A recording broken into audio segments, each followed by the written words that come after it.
오늘 함께 묵상할 본문은 누가복음 10장 25절로 37절입니다.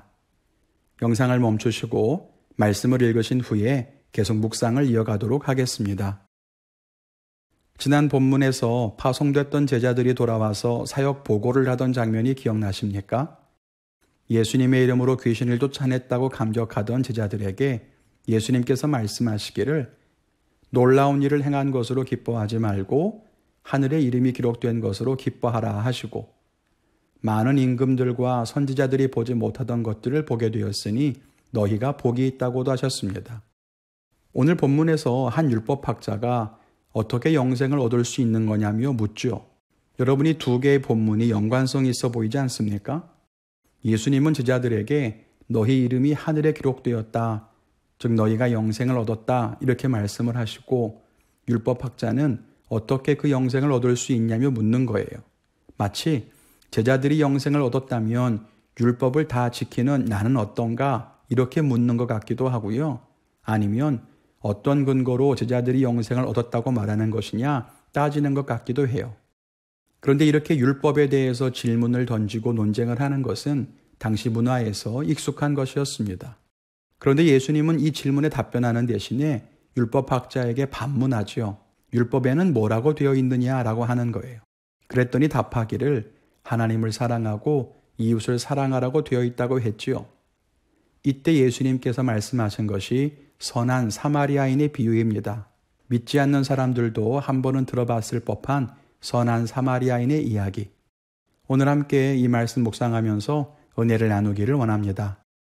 첫째는 하나님과 이웃을 사랑하라는 것입니다. 율법학자는 율법의 의미를 바르게 알고 있었습니다. 율법학자는 영생을 얻는 방법에 대해 물었습니다. 그리고 예수님이 반문하시죠. 율법에는 무엇이라고 기록되어 있느냐? 그러니까 아마 이 질문은 영생을 얻는 것에 대해서 율법에 뭐라고 되어 있느냐라고 하는 의미이거나 아니면 율법의 핵심을 질문하는 것이라고 볼 수 있습니다. 이때 그는 율법에는 하나님을 사랑하는 것과 이웃을 사랑하는 것이 담겨 있다고 답합니다. 그랬더니 주님께서 율법학자의 말에 동감하십니다. 그것이 율법에서 아주 중요한 본질이라고 하는 것을 이야기하고 있는 겁니다.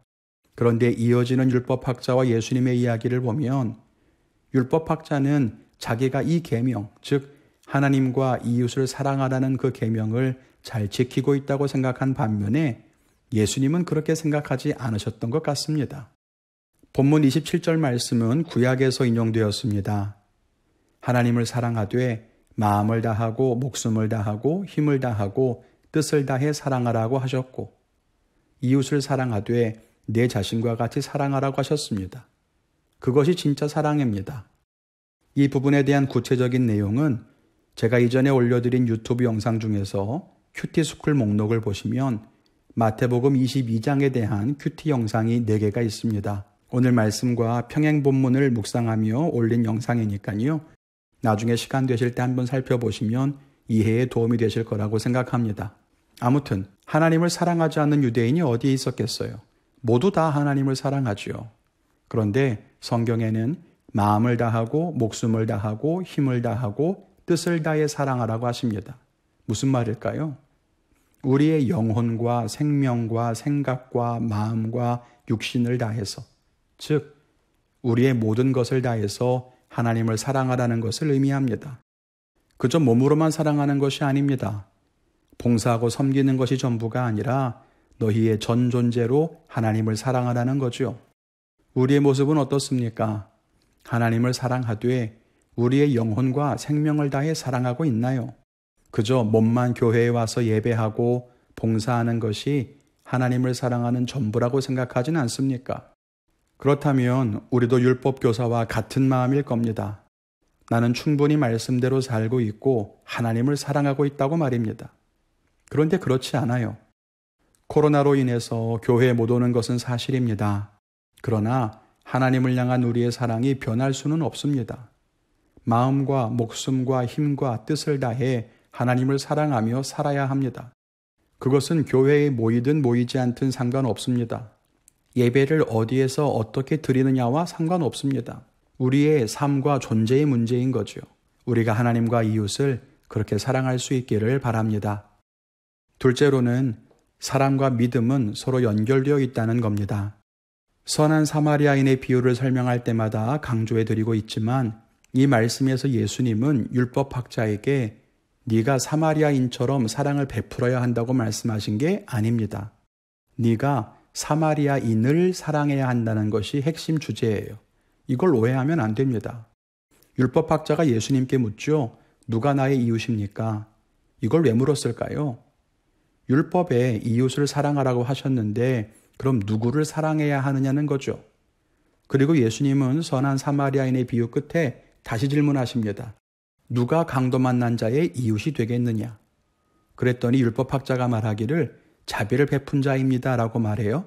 이 말을 통해서 보면 강도 만난 자의 이웃은 사마리아 사람. 그러면 강도 만난 자는 누구를 사랑해야 합니까? 사마리아 사람을 사랑해야 하는 거죠. 이것이 이 비유의 의미입니다. 며칠 전에도 묵상하며 설명했지만 사마리아인과 유대인은 서로 갈등 관계에 있었습니다. 그러니 그들은 이웃이 아니죠. 사마리아인을 사랑할 수는 없는 겁니다. 그런데 오늘 비유의 끝에는 자비를 베푼 사마리아인을 사랑하라고 하십니다. 왜요? 자비를 베푼 그 사람이 진정한 이웃이기 때문입니다. 여기에서 이웃의 정의가 바뀌게 되는 것입니다. 예수님의 말씀은 혈통이나 종교나 관습으로 규정된 그런 이웃을 사랑하는 것은 진짜 사랑이 아니라는 거예요. 벽에 갇힌 신앙을 허무는 것입니다.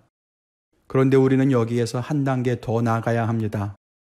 예수님은 강도 만난 자에게 자비를 베푼 사마리아인이 너의 이웃이니 너는 그를 사랑해야 한다고 말씀하시지요. 이 말 속에는 모든 사람을 사랑하여 구원하고자 하는 예수님이 들어 있습니다. 예수님은 이 비유 속에서 사마리아 사람과 같습니다. 죽어가는 사람을 살리기 위해서 이 땅에 찾아오시고 정성을 다해 돌보시죠. 그런데 사람들은 그런 예수님을 배척하고 미워합니다. 자기들에게 익숙한 율법과 관습의 틀과 다르기 때문이에요. 그러나 죽어가는 자신을 도울 수 없었던 종교와 율법은 진정한 이웃이 아니라고 말씀하십니다. 너희가 배척하고 인정할 수 없어도 너희를 돕고 살리는 자가 진정한 이웃이니 너희는 나를 사랑해야 하지 않겠느냐고 말씀하고 있는 겁니다. 그러므로 이 말씀은 결국 예수님을 사랑하는 것과 연결이 됩니다. 저는 선한 사마리아인의 비유를 그린 그림 중에 이 모자이크가 참 마음에 듭니다. 선한 사마리아 사람을 예수님으로 이해한 이 그림이 맞다고 생각해요. 하나님을 사랑하는 것과 하나님을 믿는 것, 하나님을 믿는 것과 이웃을 사랑하는 것은 결국 연결되어 있습니다. 다르지 않아요. 하나님은 믿지만 하나님을 사랑하지 않는다는 것은 거짓이죠. 또 하나님을 사랑하지만 이웃을 사랑할 수 없다는 것도 말이 되지 않습니다. 그건 진짜 믿음도 아니요, 진짜 사랑도 아니기 때문입니다. 오늘 저는 묵상하면서 다시 한번 내가 사랑하기 어려운 사람들 혹은 사랑할 수 없는 환경이나 상황들을 생각해 보면서 주님의 사랑으로 사랑할 수 있게 해달라고 기도하려고 합니다. 여러분들은 어떤 결단을 가지셨습니까? 오늘 하루도 주님과 동행하며 은혜 안에 승리하시기를 주님의 이름으로 축원을 드립니다.